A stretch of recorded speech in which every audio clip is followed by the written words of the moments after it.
Hello, and welcome to ReviewswithMowunmi. Trust you've been good. I've been very well too, even though it's been a long time, but I am back and stable now. At least I can say that. Today we are reading a very interesting book. It's a book that has blessed me so much, and I'm very sure it is going to be a blessing to you. Now, it's the subject of the book is that area of life that if it is not well balanced, it's going to affect every other areas, which is why back it's actually the relationship aspect of life. The marriage, to be specific. So when I was in school, there's one of my lecturers that each time he comes to class, like I could just literally tell when things are not fine with him at home. And you know I don't know if it's just me or if every other person notices, but I just know when things are not well with his home. And so, which is why we are reviewing this book. Like when your home, when your family, your marriage is well put together, you'd also be well put together out there.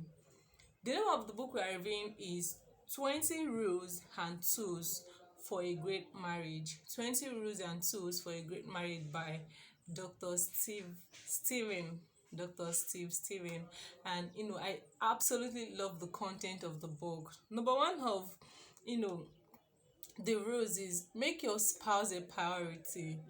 And most of the time when people get married, when newlyweds, when they give themselves space before giving birth, to see them become best of friends. They go out together, wear the same clothes. There is this great connection between them.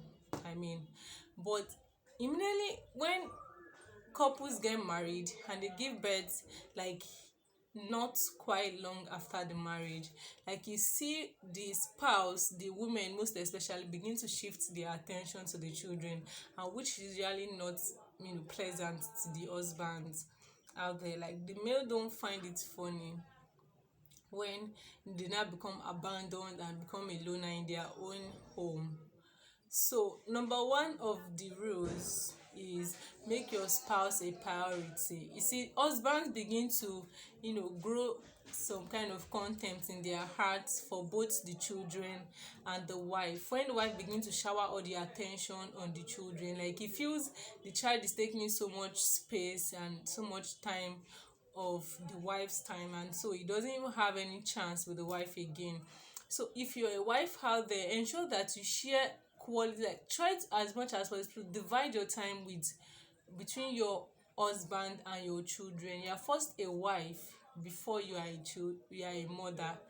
And I don't know if you're able to relate with that, but you're first a wife before you are a mother. Don't You're supposed to, okay, I think we should just go to the next point, which is, you know always do things as a team. Like try to be a team player. Do not allow your don't do things because you just always carry your husband along. Like you want to do things with his consent, he wants to do things with your consent. So ensure that you carry him along all the way. And I just said all the way. Like ensure that you make him feel important and a part of everything in the house. Don't hide things from him. A lot of couples out there, like wives, do that a lot, and husbands in return, they don't know how to do it, but they just begin to be selfish. Like you don't carry them along, you hide things from them, and they just do their things. They spend their money on what they want to spend their money on. But try as much as possible to, when you're open to a man, it makes him want to also be open to you. Like they just kind of reciprocate everything you do to them. Like they learn from you. Like they're artists, like they've just always had this wall around their hearts, but on getting married, they learn to lower the walls. Like they learn to lower their guard. So you encourage them to do that. So when you hide things from them, you make them begin to raise the walls back. So when be open to them as much as possible. Try to, like, I just want to practice. Like it's so I am very sure it works. Like I know it works. Try to be open to them. Tell them this and this are what you're doing. This is the amount you have, and be real about that. Like this is the amount we have. This are okay. I think this will work better. Try this. Ensure that you and your husband have a need list. Okay, for the husband, what are the things you need? Ask him. Then tell him these are the things you need. And then at the end of the day, collate everything together and try to see which is more important. Like, so try to arrange them in order of importance. Meaning that by the time you guys are earning, like, you put your money together. This way it will be more, easy for you people to, put your money together freely without fears of, of the money being squandered by one of the spouse. So you put your money together, then you begin to get those needs, sorted according to their order of importance. So when it is not in my turn, I'm just so rest assured that this is for our own good. I mean, this is actually for our own. So it's going to be my turn, so I'm going to relax. I know yours is more important now, and I mean, so you try to rate it, know which one is more important. That way you'll be more open, and you guys learn to, buy things together, plan together, and all of that. Don't try to make your husband feel that the children are more important than him, or that, I don't know, but just try to be a team player. Work along with him, let him know that he's as important as the children. Like, we are all important in this family, and our opinion counts. Another recommended is listen carefully. Like, I'm actually a defaulter here. Like, most of the time I just feel that I get all of the information and I just want to dash out of the house. But try as much as possible to always listen. Be intentional about listening. Or more, be intentional about listening. Like, so I'm putting it to you now that you should ensure to always listen carefully. Always be intentional about listening. When your spouse is talking, like, try to just give him that time. Like, it doesn't take, men don't really like to talk, I mean. And so when they talk, try to listen. And men too, when women talk, try to really listen. Like, just give them the time and ask questions, so to clarify what they are saying, so you don't hear A and then you're doing A B C D. You understand? So try to ask questions in between. Do you mean by this? Do you mean this? Try to ask questions. And that's the third one I've just talked about. Number one, make your spouse a priority. Make your spouse a priority. Number two is always be a team player. Try to carry your husband along, and husband, try to carry your wife along. And then the third one is listen carefully. Always listen. I mean, it doesn't really cost much to listen. Like, we just always want to try to multitask, but most of the time decide that, okay, henceforth I just want to get all the informations right. Like, I just want to listen and get all the informations right once and for all. The next one is compliment often. And I mean, this one, I don't know, I think the whites actually do this more than the blacks. Like, I don't know why you find it difficult to open your mouth to just compliment a person. Like, if aside from husband and wife, okay, this is in the context of marriage, but marriage apart, why do you find it difficult to compliment? Like, okay, I love your dress. Like, what I do most, like, often, is I compliment people's dresses, because I am a fashion designer, and when I say good work, like, I just appreciate it.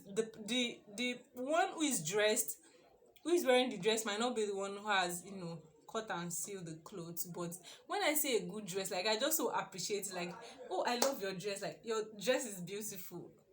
And I mean, and when I see maybe natural hair and all of that, I compliment that. So, and then Dr. Steven recommended some things you can, actually compliment. You can compliment possessions. I mean, you can compliment clothes, you can compliment car, you can compliment, I love your room, I love your bag, I love your shoes. Wow, you have a nice shirt, on. So you can compliment appearance. Wow, I love your dress. Like, I love the way you're dressed. Wow, you look so nice. Wow, appearance. Then the next one, you can compliment behavior. I have one habit of picking things on the road. Like, I mean, in the passage, when I'm going out, like, when I step out of my room and I see a nylon just lying there, I'm used to bending down to pick them and drop them in the waste bin. That's what I do. So when you see a person that does good things, try to compliment their behavior. I love the way you address issues. Like, I love your patience. I love this. Then compliment character. Like most people are talkative, so when you see a cool person, don't go all down like trying to more and eat them up. Like, I love the way you're calm, you're always calm, and I love that. I love the way you talk. I love the way you know compliment character.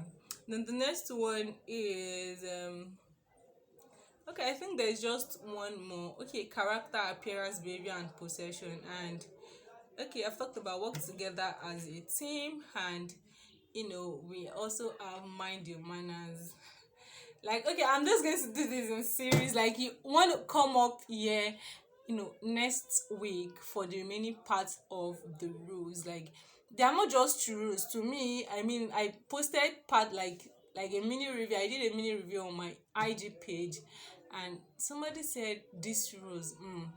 I think they are not just truths to me, they are just principles, like something you should begin to live by. Which is why when you're reading a book, I'm not reading it to just get some informations and so I can go out there and speak like an informed person. No, I'm reading because I just want to get immersed in the content of the book and begin to live by those lessons I've learned. So these are not just principles you learn, like you just okay, I've heard it. Okay, so when you're speaking next time, you say I heard some. I think there are some rules.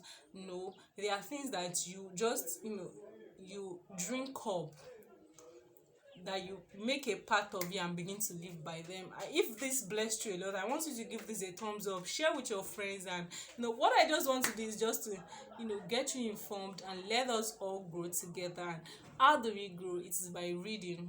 Yes, by reading and talking to people, sharing our views and trying to get how others are coping with their own issues. So and we learn a lot, a great deal from books. Like, authors, I think, are the most generous set of people on earth because they don't hoard information. Like, they just give it all out there for people to consume and be better versions of themselves. So this is Review with Mowunmi. If you enjoyed, give it a thumbs up and share with your friends.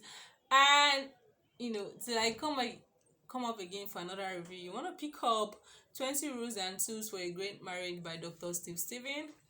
Read up and share with me how it has blessed. I really love to discuss the content of the book with you. So if you're willing, just pick it up and read and share with me how it has blessed. This is how it has blessed me. The next series coming up next week, so anticipate that and try to live by the rules I've talked about today. Number 1, make your spouse a priority. Number 2, work together as a team. Number 3, compliment often. Number 4, mind your manners. I've talked about that, and I think there's another one. Okay, I think we just discussed for today. So drink up that and anticipate the next. It's like come up again. Bye and keep growing.